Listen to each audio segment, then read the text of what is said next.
Welcome, everybody, to a wonderful podcast, which we're really privileged to host Rabbi Connack and Sheila Valentini. The title of our podcast is Destruction versus Thriving. And the subtitle is Are Educators the Antidote to the 3 weeks? So, by way of brief intro, Rabbi Connack has been the executive director of the Shari Torah Beis Yaakov schools in Johannesburg for the last 2 decades. He, together with his team, has built a school that affords students a world-class Jewish education, along with the ability to achieve outstanding results in the matric exams. Sheila Valentini co-founded and serves currently on the board of Jewish International in Cape Town. And she has joined the Academy of Jewish Thought and leads our training program for Kodesh teachers and Hebrew teachers. And we are really privileged to be joined by both of them. Rabbi Connack, thank you, and Sheila, thank you. Thank you for having me. And thank you for the opportunity.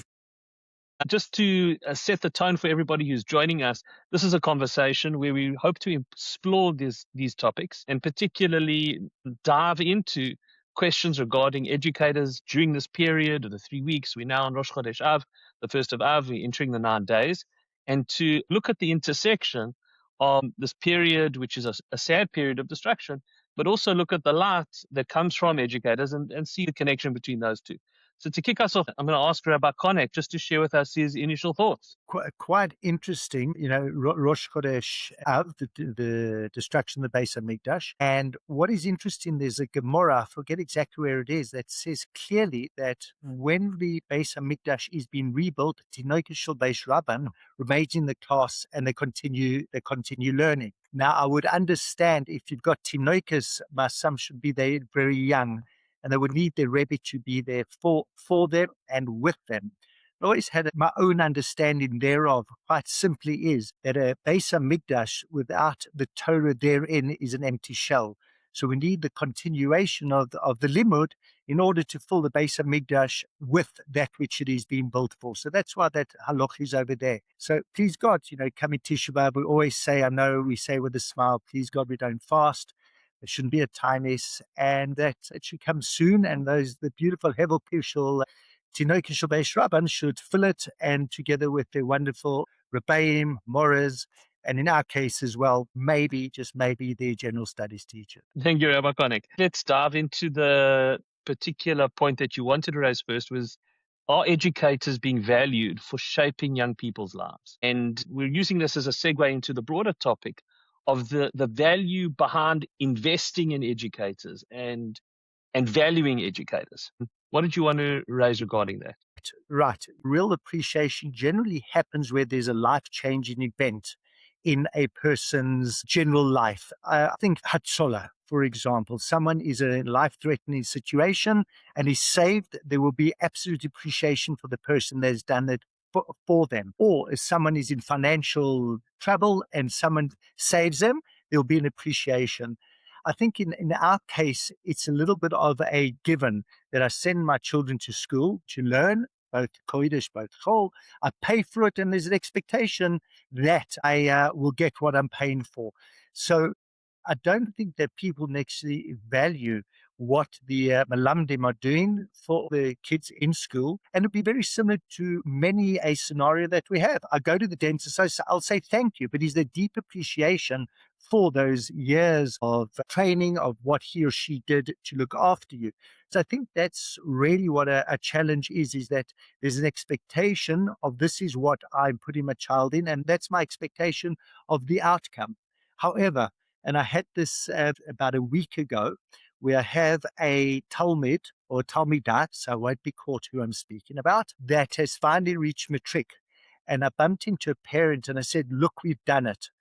And they looked at a certain teacher and said, thank you for helping me take that child through grade 7 and to this point, because it was a journey and a difficult journey. And there it was very clear the appreciation for the teacher. So I think that maybe we're all quite similar to any other profession out there, that it's an expectation and people might not realize the absolute Mesiras Nefesh and the effort that's put in as educators to go in day out and educate our children.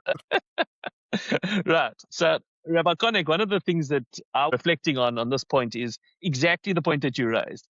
I think that many of us understand that the relationship that many people in our community have towards educators is the same relationship or the same type of relationship they have with other professionals. And the question is that an appropriate framework for this relationship? Is it just transactional?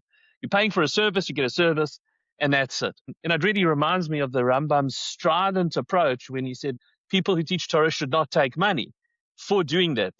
And I think one of the reasonings behind that approach is that when there is a transactionality, when people pay for something, then there is a complete reframing of that relationship, and it becomes viewed in the space of quid pro quo. I pay, I get, I pay, I get, as opposed to maybe a deeper relationship. I do think there are some solutions to that, but surely that does undermine what we would like to have our parents and community participants understanding, is that this is not transactional for most educators at the end of the day.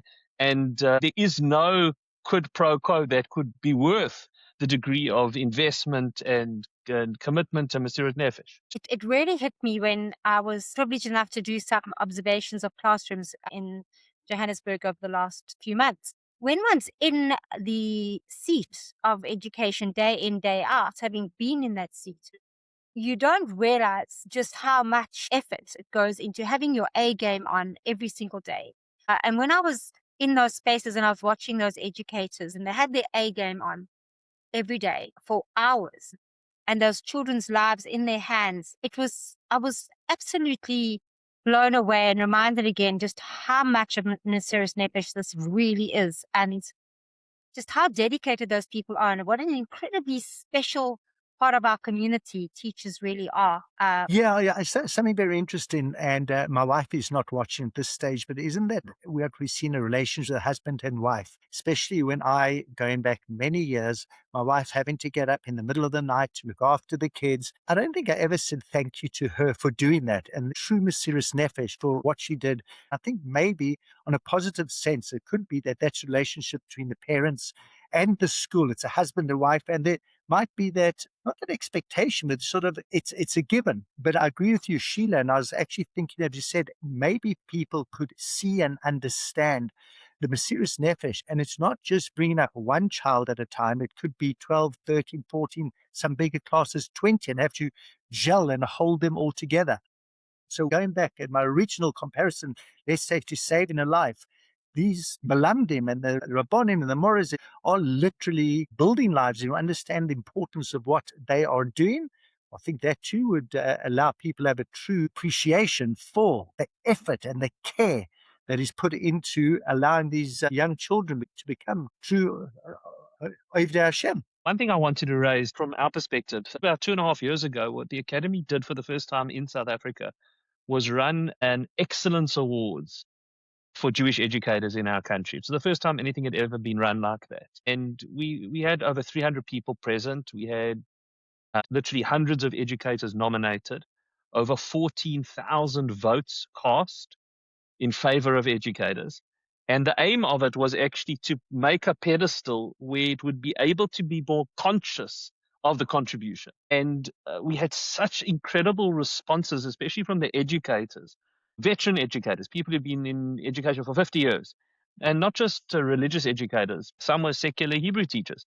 And they came up to me afterwards and they said it was the first time they felt that our community had seen them, had actually seen that they existed. And I felt that was just like a part of the furniture. And I think that's something just to reflect on, that maybe we as community leaders can do more to turn to our community and say, listen, here are the people.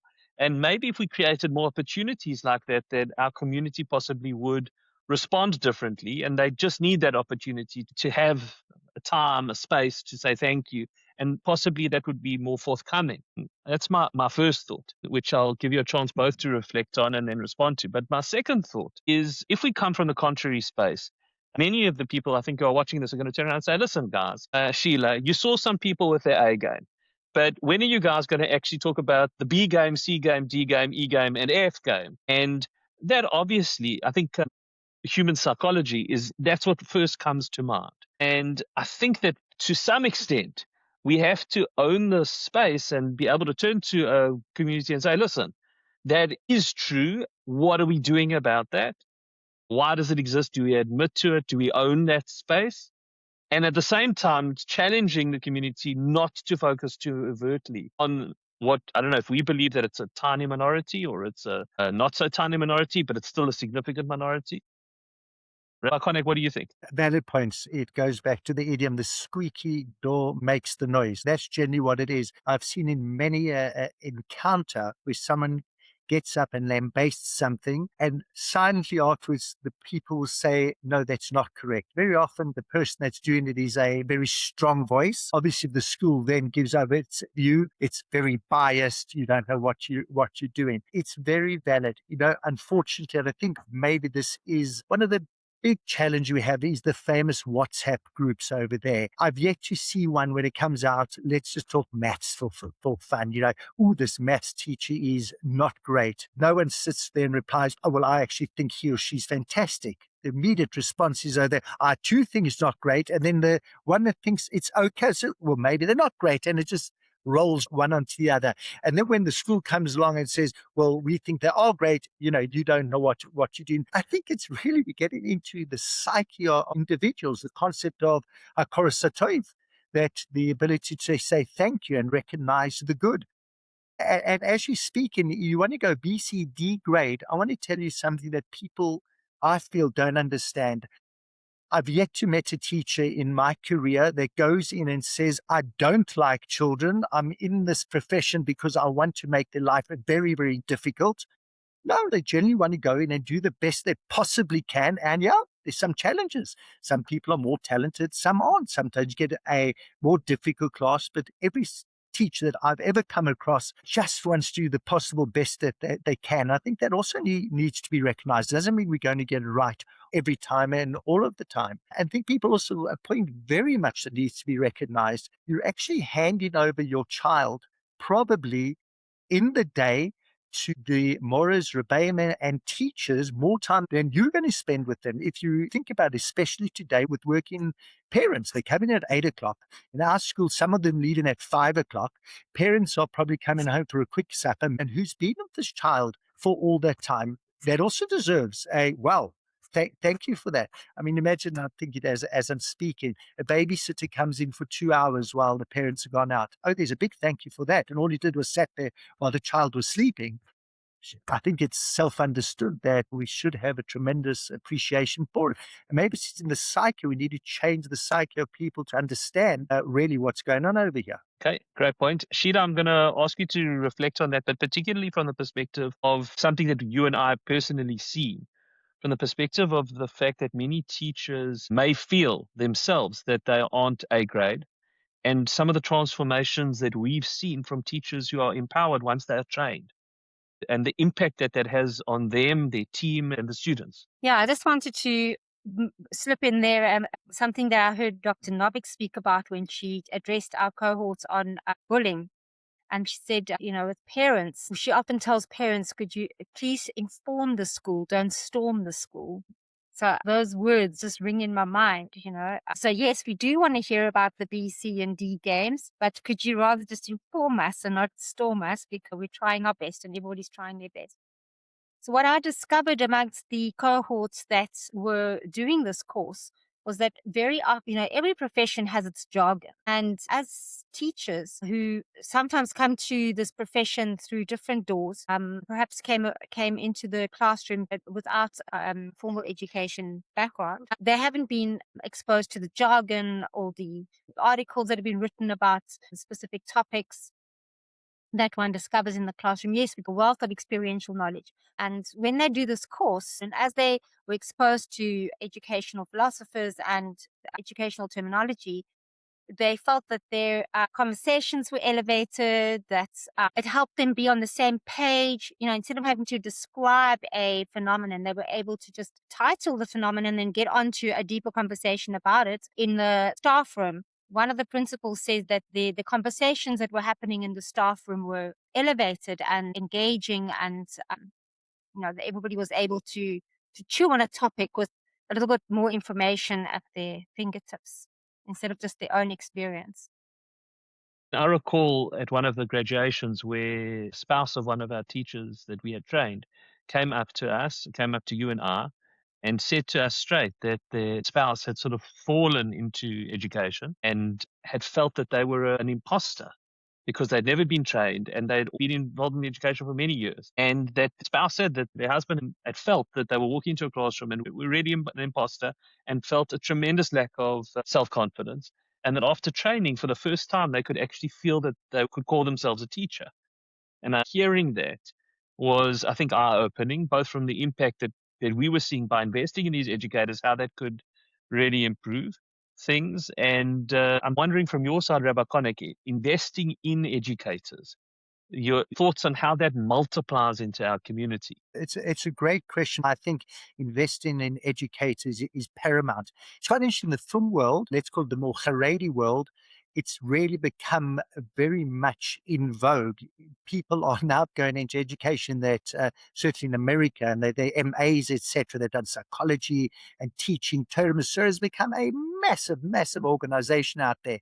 But that makes a better teacher. There's no doubt. It makes teaching enjoyable. You can actually go into a class with all these techniques, and Sheila, part of the course, some amazing techniques that Baruch Hashem, a little bit that I teach, I have used, that makes teaching pleasant. It makes it fun. It makes it engaging. We have an A-grade teacher that we question now, are they getting the recognition that they certainly deserve?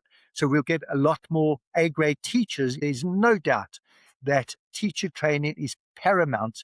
And not only that, and I will give a punt for the course over here, is that what you learn in university, no, I want to, I'm happy to, is that my wife is a trained teacher, went to Wits, etc. And she's seen the techniques that she says to me that we never taught. So these are crucial on how you can turn your whole interaction with the class.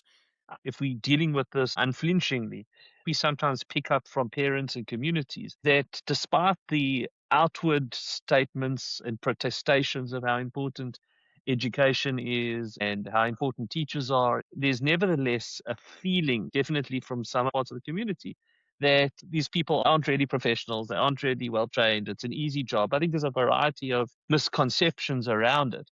But I think from our community perspective, we've definitely seen that once teachers undertake to really invest in themselves in schools, that the parent body gets a message saying, listen, this is now being taken seriously. It's worthwhile. It's invested in. It's important. And I think it raises the level of a chashivut from the perspective of many in our community about the fact that this is a real profession. And I think it comes back to the original point that we raised. It sort of shifts their perception of a quid pro quo to, hold on one second, this maybe is now being elevated to something else entirely. That really we're trying to create a different type of relationship between educators and our children. There's that old adage, if you can't do, teach, which is a very point of view. And when we treat the teaching profession as a profession and we elevate it into a professional space with jargon and with, courses such as these, our teachers walk around with their heads a little bit higher. Their body language is a little bit straighter. And they're prouder of their profession, not only of themselves and of their students, but also of their profession. And I think that does a lot when somebody walks into a room with a certain amount of confidence and security in what they know and what they present. It's the energy in the room shifts, I think. I acknowledge that as well. I think certainly as a Rebbe and from teachers, very often, well, you're just out of SEM and now you're teaching. Whereas if you are a professional, I know I have done a year's course. Even I have a bachelor's degree. Is that politically correct now? I don't know what we say. Bachelor's degree. It does give you a certain validity to what you're doing. That is definitely 100% correct. It does elevate and give chashivas. I like that concept. There's no doubt. From my side, when I think about this period, the Gemara in Gittin and Daf Nun Vav gives us introduction to these three stories that explain how the destruction unfolded. And the Maharal, as always, points out that the Midrash over here is not trying to claim that three small stories called all of the destruction of Yerushalayim and Beitar and Tur Malka, these three cities that the Gemara talks about. But the Maharal says that on the contrary, really what those stories are is giving an understanding of deeper problematic causes, underlying symptoms. And one of the things that really struck me significantly about the Maharal's approach When you look at, for example, the first story, which is the story of Kamsa and Bar Kamsa, which is a story the Maharal describes as a lack of Antidote, of unity. One of the key factors in that story, which is about a person who gets embarrassed in public, is that he's not just embarrassed. He turns around, he said, but the place where I was embarrassed, there were community leaders, there were rabbis, there were teachers there, and they didn't say anything. And therefore, I'm going to go out and cause trouble for the Jewish people. And it's always perturbed me. Why didn't the community leaders say anything? And I think that one of the questions that we, if we're honest about it, we look at it, is the real standing that we give to Torah leaders and Torah teachers in a community when we're looking for guidance. And I think to myself, well, why didn't they say anything? And the answer must be, well, they knew that no one would listen. We know that you don't give tochacha, you don't give reproof if people are not going to listen to you. And I think that that is one of the things that we have to be honest about as a community, whether or not that mutual relationship of respect really exists, and whether we're looking to this cadre of people as leaders, really. And I think that's one of the powerful ideas over here that Sheila was referring to, that people who really feel that they are bar hachi, they feel that they know what they're doing, I think they can be more authentic. I think their leadership becomes more authentic. I think they can teach more authentically. I think that then impacts the students, impacts the parents. I think that's a completely different positive cycle, which I think that would then impact on how people see them. Time of Tisha B'Av. I was thinking that community rabbis, and I know of two that have said that parents will come and ask me shilas in kashrut, but in terms of chinuch, they don't question or ask or get guidance from the current rabbonim or even the community leaders or even the rabbonim of their community.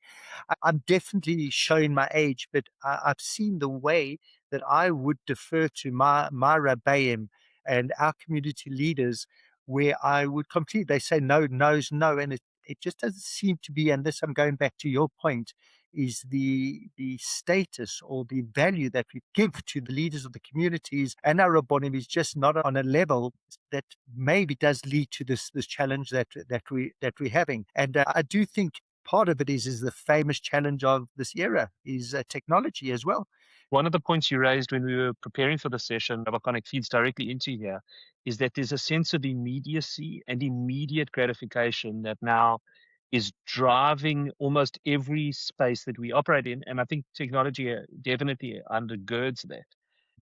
I mean, you can sit in a different country and order an Uber to pick someone up on a different continent at a particular place in a particular time, and within 2 minutes, you have somehow sent a taxi or a courier halfway around the world to take a package from A to B. And it happens immediately, like within 10 minutes, you've gotten what you want. And what you mentioned when we were prepping is that part of the question of whether we value educators is also because our time frames are completely skewed. Whereas previously we used to have a vision of education and self-development as a process which could take a decade or two. But today we want immediate results. So if the teacher can't turn my kid around in a day, I mean, it used to be a month or a year. Soon it'll be 5 minutes. There must be immediate response to and if there's not an immediate turnaround, then nothing's happening because everything's now immediate. As opposed to, I think, a more realistic view of human development, which is that it simply takes decades. I don't know what your thoughts of that. Is that just a cop out and saying, listen, trust us, it'll come right in 20 years? Or, is it something that all of us have to really reflect on very deeply, because without even being aware, our brains have been rewired. It's not an immediate result that we're looking for over here. And that's especially in Yiddishkeit. In other words, one could be measured in maths. I need 1 + 1 = 2. I need my algebra, etc. And that's an immediate result. But as educators, and certainly from educators, we can get into Musa character development. That is so much part of who and what we are. They can take years to manifest and come out. I remember at school, I had a friend of mine who eventually became a CA, and he'll end up being actually the CFO of a listed company. And that was manifested only years later, but it was from the grounding that he had received in school. So it definitely is a waiting game. And by definition, it's a waiting game. All the technology cannot make people grow and go through the necessities of becoming an adult quicker. It's not going to happen. Hashem did not create us that way, and it's not going to happen. So I was just thinking, reflecting on what you just said now, Rabbi Connack, what you said earlier about the fact that we have now, at the age of technology, we have information at our fingertips, so we could just Google whatever we want to know. But what we can't Google is the development of that brain that sets you up for success after. And I was just reflecting on this topic with Rabbi Popak over lunch on Sunday. He reminded me of Rabbi Akiva, who saw the fox running through and laughed. And what we learned from that story is that Rabbi Akiva was thinking like a Jew, that we see destruction, but we're going to build, and we know the end of the story, and we know, Jews look at destruction and they think of how they're going to build, how they're going to restore, and where we're going to, and how we're going to go higher from that. And that's the way Jews think. And that's what we're teaching our children, is how to think like a Jew. And that's why Jewish education is so important, as opposed to just any, general education, is that we are teaching our children how to look at destruction and think of it as a Jew would think of it, and not see destruction, but to see, how we're going to construct. That can't be Googled. That has to be taught by, in a relationship with the Rebbe. And I think it is no better point that we can come to a conclusion than that. The decades that it takes, the relationship that it takes, the non-quid pro quo relationship that needs to exist in order to nurture a Jewish personality and a Jewish paradigm and a way of thinking. And I think it's a beautiful summation of many of the issues that we raised, takes decades and creates a long-term, non-immediately gratified approach to things that enables a person to look like Rabbi Akiva and say, listen, this is actually going to turn out okay, even if it's going to take 1,000 years. Lo aleinu, please God, this should be the final year.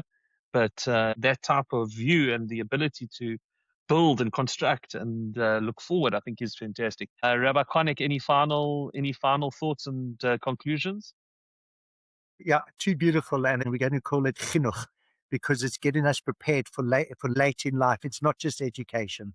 It's getting our youngsters all ready for how they're going to, Be'ezras Hashem, behave past school and into life. And it's been a privilege to be with the both of you over here, and I hope people will benefit from our conversation. Man, Sheila? We are investing in our children, not only to invest in their future, but to invest in our future, because we're not busy writing history.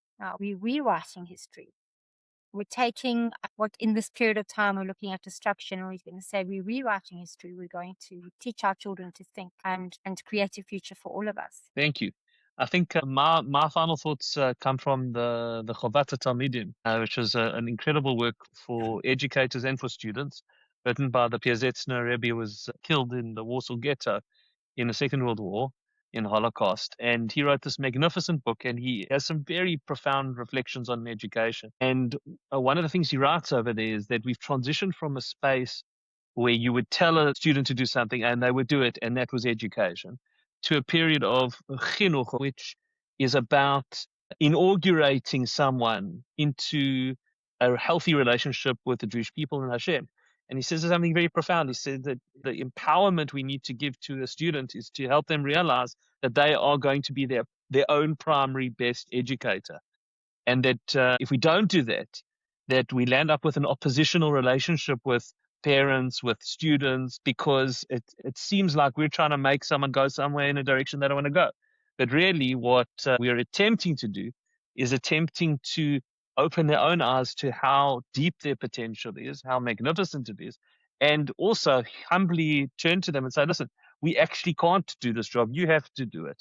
We can support you to some extent and perhaps showcase some of your potential. But at the end of the day, you're going to have to be your primary developer, nurturer. That's also something I think that, in this period where we're looking at the incredible impact that teachers and parents have, it's not always a thankless task, because, no one wants to have the responsibility put on them. They'd far rather someone else would be able to do the work for them, and then, they'll enjoy the fruits of it.